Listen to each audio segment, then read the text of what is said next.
Welcome to the next session of class 12th Political Science Chapter 1 The Challenges of Nation Building।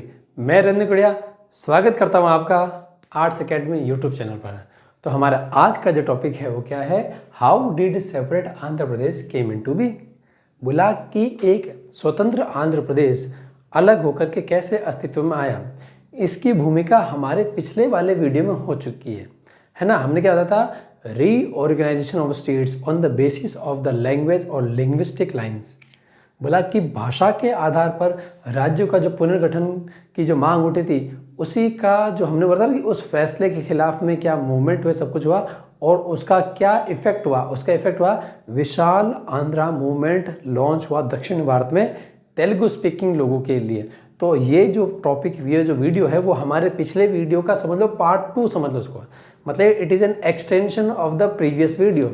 तो ये समझो कि वो part 1 है, ये पार्ट 2 है। ये वीडियो लंबा ज़्यादा हो सकता था, इसलिए हमने क्या किया, इसको सेपरेट कर लिया। इसको हमने क्या किया कि आंध्र प्रदेश के फॉर्मेशन को पूरा ही अलग कर लिया। तो ये क्या है कि ये समझ लीजिए कि ये आपकी जो पिछली क्लास थी वो हिस्सा 1 था, ये उसका हिस्सा 2 है। तो चलिए बताइए शुरू करते हैं कि वो जो सरकार का जो फैसला था क्या, कि हम भाषा के आधार पर किसी राज्य का गठन नहीं करेंगे चाहे कुछ भी रहे। तो उसके खिलाफ में दक्षिण भारत में मद्रास के उन प्रोविंसेस में जहाँ पर तेलुगु भाषा के जो लोग रहते हैं, उन्होंने क्या किया कि विशाल आंध्रा मूवमेंट लॉन्च किया। तो बोलो देखो, विशाल आंध्रा मूवमेंट, ठीक है, launch in the launch for the Telugu speaking लोग। बोला क्या, तेलुगु स्पीकिंग लोगों के लिए किया गया, लोगों के द्वारा ही किया गया, मतलब उनके लिए किया गया, उन लोगों ने किया था। बोला कि तेलुगु भाषा के लोगों के लिए एक विशाल आंध्र मूवमेंट लॉन्च किया। क्यों? बोला गया कि हमारे लिए ना एक बड़ा आंध्र प्रदेश होना चाहिए जहाँ पर हमारे भाषा के बोलने वाले लोग रहेंगे वहाँ पर। तो ये है हमारा फर्स्ट पॉइंट। हमारे पास में हमारे पास में एक नया नाम आएगा। उस नाम क्या है? पोती श्रीरामुल्लू। ये बहुत ही बड़े नाम है, ये छोटा मोटा नाम नहीं है। मतलब ये सरकारी नौकरी करते थे, ये गवर्नमेंट जॉब में थे। लेकिन जब क्या हुआ कि गवर्नमेंट जॉब में थे, लेकिन जब civil disobedience movement Gandhi ji ने जब लॉन्च किया, जब है ना बॉयकॉट की बात आई, जब क्या हुआ बॉयकॉट की बात है, बोला कि जितने भी ना गवर्नमेंट इंस्टीट्यूशंस है, संस्था है, उन सब में बोला कि आपको स्कूल जाना बंद करना है, कॉलेज जाना बंद करना है, यूनिवर्सिटीज़ नहीं जानी है। बोला कि अगर आप वकील हो तो आपको कोर्ट में नहीं जाना है। बोला कि जितने भी जो लोग नौकरी कर रहे हैं उन सबको बोला कि आप ये नौकरी छोड़ दो। क्यों?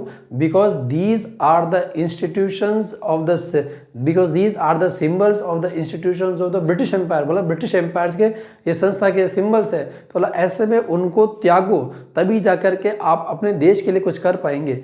इसीलिए क्या हुआ कि इनकी अच्छी खासी जॉब थी, गवर्नमेंट नौकरी थे, बढ़िया सी इनकी पगार आ रही थी, एकदम आराम से जिंदगी चल रहा था। लेकिन क्योंकि गांधी जी ने बोला कि आपको सर्विसेज से रिजाइन करना है, तो इन्होंने क्या किया कि गांधी जी के सिविल डिसोबीडियंस मूवमेंट, नमक सत्याग्रह को सपोर्ट करने के लिए इन्होंने अपना जॉब छोड़ दिया।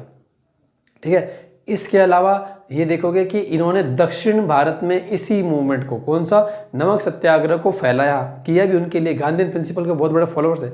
इसके अलावा ये नाम और भी बहुत बड़ा है। क्यों? बोला कि दक्षिण भारत में टेम्पल मूवमेंट चला, और बोला कि दक्षिण भारत में जो दलित समुदाय के जो लोग हैं, दक्षिण भारत में जो दलित समुदाय के जो लोग हैं, जिनको मंदिरों में जाने से रोका जा रहा था ब्राह्मणों के द्वारा, ऐसे में उस व्यवस्था के खिलाफ में पोती श्रीरामुल्लू ने एक बहुत बड़ा आंदोलन लॉन्च किया था, टेम्पल मूवमेंट में पार्टिसिपेट किया पूरी तरीके से, ताकि जो दलित है उनको मंदिरों के अंदर एंट्री कराए। तो ये अपने आप में एक बहुत बड़ा नाम है।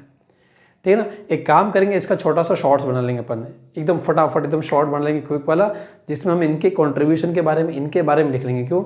ये फिल इन द ब्लैंक्स में, MCQ में, वेरी शॉर्ट में कहीं से भी आने की पॉसिबिलिटी रहेगी। ठीक है ना, तो वो मैं कर लूँगा, आप चिंता मत करो। तो बोला कि पोती श्रीरामुल्लू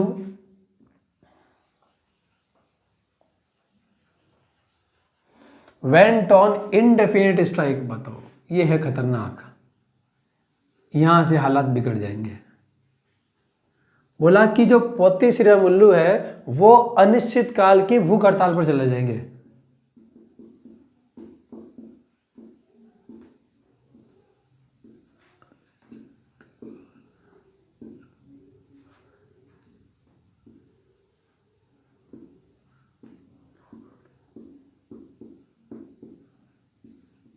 तो बोला कि पोट्टी श्रीरामुलु जो है वो अनिश्चित काल के लिए भूख हड़ताल पे चले जाएंगे। बोलेंगे जब तक है ना आंध्र प्रदेश को एक अलग से राज्य का दर्जा नहीं दिया जाता है भाषा के आधार पर, तब तक मैं अपना ये उपवास नहीं तोड़ूंगा और ये अनिश्चित काल तक चलता रहेगा जब तक ये चलता है।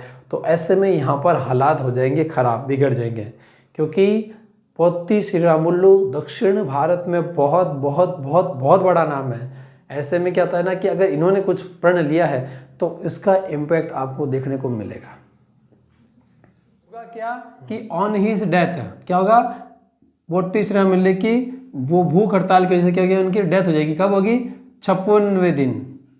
बोला कि जब वो अपने भूख हड़ताल के 56वें दिन होंगे, उस 56वें दिन में क्या होगा, उनकी डेथ हो जाएगी।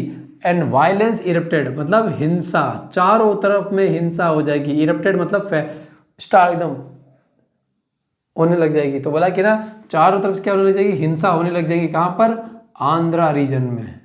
बोला पूरे के पूरे इस क्षेत्र में जहाँ पर है ना तेलुगु भाषा के जो लोग रहते हैं, जिनको ये आंध्रा की अलग सेपरेट आंध्र प्रदेश की डिमांड कर रहे थे, वहाँ पर हिंसा भड़क जाएगी। क्यों, क्योंकि कहा कि सरकार ने हमारे इनकी बात नहीं मानी और ये भूख हड़ताल पर थे, और सरकार के इस रवैये की वजह से उनके अनिश्चितकालीन भूख हड़ताल के 56वें दिन उनकी मृत्यु हो जाती है। तो उस मृत्यु के लिए कौन जिम्मेदार है, सरकार जिम्मेदार है, ऐसा वो कह रहे हैं इनके फॉलोअर्स, प्रोटेस्टर्स जो इनको फॉलो करते हैं। तो बोला ऐसे में क्या है, आंध्र प्रदेश में हालात बिगड़ गए, वहाँ लड़ाई झगड़े दंगे का माहौल हो चुका है, पूरी की पूरी व्यवस्था चरमरा गई वहाँ पर। बोला ठीक है, इसी के विरोध में, किसके विरोध में, पोट्टी श्रीरामुलु की जो डेथ हो गई है, जो इनडेफिनेट स्ट्राइक पर बैठे थे और वहाँ पर जितना वायलेंस हो गया, इन सब के प्रोटेस्ट में इन सब बोला कि ना जो आपने सही समय पर फैसला नहीं लिया इसलिए उनकी डेथ हो गई, तो इसके लिए जिम्मेदार कौन हो, आप हो।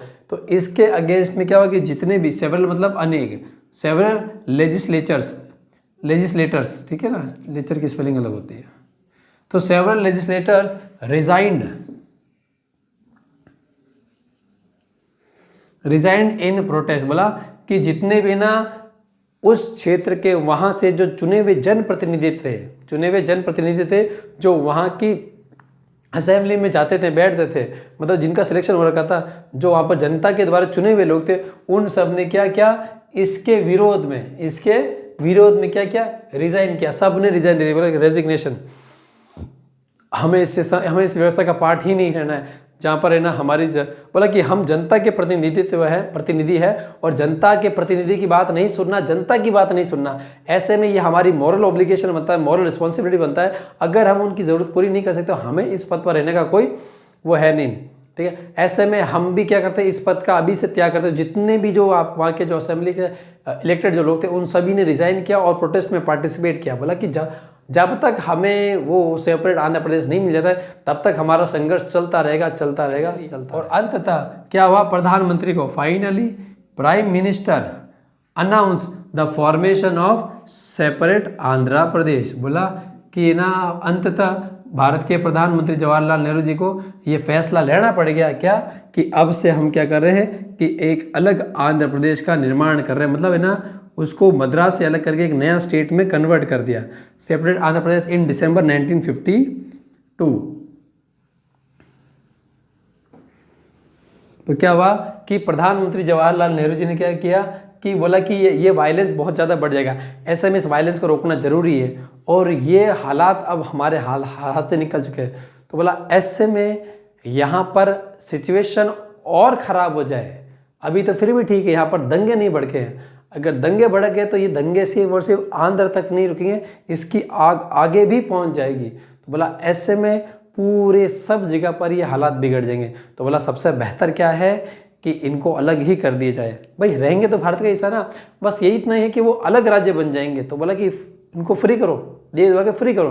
तो इसमें आपका एक MCQ का सवाल बनता है, क्या, when was the separate state of Andhra Pradesh formed और अनाउंस। तो बोला कि Pandit Jawaharlal Nehru announce the formation of separate state of Andhra Pradesh in December 1952। बोला दिसंबर 1952 में सेपरेट आंध्र प्रदेश की मांग को स्वीकार कर लिया गया, राज्य का दर्जा दे दिया, ठीक है।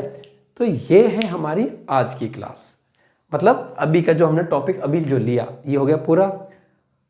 अगर आपको अच्छा लग रहा है तो फिर जो ये उछल कूद कर रहा है इसको उछल कूद का नतीजा दे दो भाई, और आपके जो भी विचार है वो यहाँ पर दे दीजिए, और ये सारी चीज़ें यहाँ पर शेयर कर दीजिए अपने दोस्तों के बीच में इस वीडियो को। और जिनके भी बाकी रह गए जो इस हमारे वीडियो में हमारे इस पोर्टल पर, हमारे इस प्लेटफॉर्म पर जो लोग नए हैं, जिन्होंने आज ही ज्वाइन किया या फिर रिसेंटली ही ज्वाइन किया है, उनको क्या करना है कि हमारी ये रही प्लेलिस्ट, इस प्लेलिस्ट में जाइए। इस प्लेलिस्ट में आपको सीक्वेंस में सारे के सारे वीडियोस मिलेंगे आपको।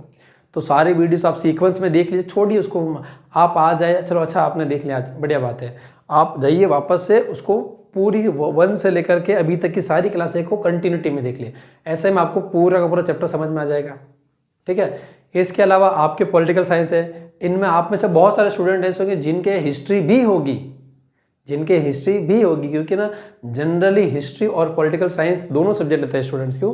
क्योंकि history is considered to be the parents और फादर और mother of the political science, क्योंकि पॉलिटिकल साइंस इतिहास से ही बाहर आता है। तो बोला ऐसे इसमें इसको आपको अंडरमाइन नहीं करना है, मैं ये बता रहा हूँ आपको। तो बोला कि इतिहास की क्लासें भी है हमारी, हिस्ट्री की क्लासें भी चलती है हमारी। तो आपको क्या करना पड़ता है, देखो ये वाली प्लेलिस्ट है, यहाँ पर जाइए, हिस्ट्री की क्लासें देखिए, वहाँ पर वो भी पूरा कीजिए। और उसके जैसे आप क्या करो, जैसे हमारी ये जो वीडियो इसके डिस्क्रिप्शन में देखना, डिस्क्रिप्शन में हमने इस वीडियो के बारे में जो कंटेंट है वो लिखते हैं सबसे पहले।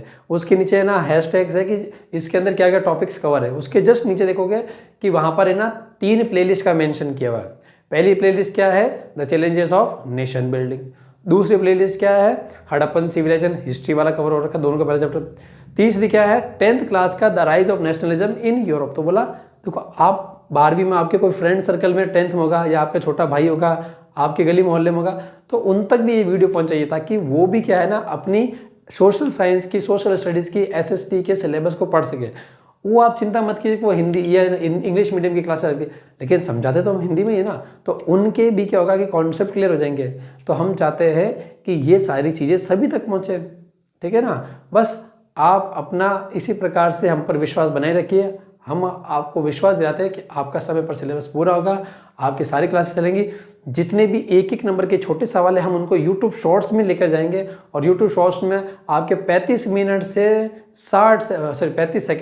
35 सेकंड से 60 सेकंड के बीच में आपको पूरा वीडियो बन जाएगा, आपको देखने को सहूलियत हो जाएगा। इसके लिए हम एक अलग से प्लेलिस्ट बना देंगे चैप्टर वाइज की, शॉर्ट्स की, ताकि आपको जो छोटे छोटे सवाल जब करने होंगे ना, क्या होता है कि आप एग्जाम से पहले ना लास्ट मिनट रिवीजन करते हो, तो आपको क्या चाहिए कि एकदम शॉर्ट में चाहिए, तो हम आपके वो छोटे वीडियो बना रखे हैं, तो आपने 1 सेकंड में 1 सवाल पढ़ा, 1 सेकंड में 1 सवाल पढ़ा, ऐसे करके आके आप वो देख लोगे। ठीक है, तो मिलते हैं आपसे अगली क्लास में, तब तक के लिए जय हिंद, जय भारत।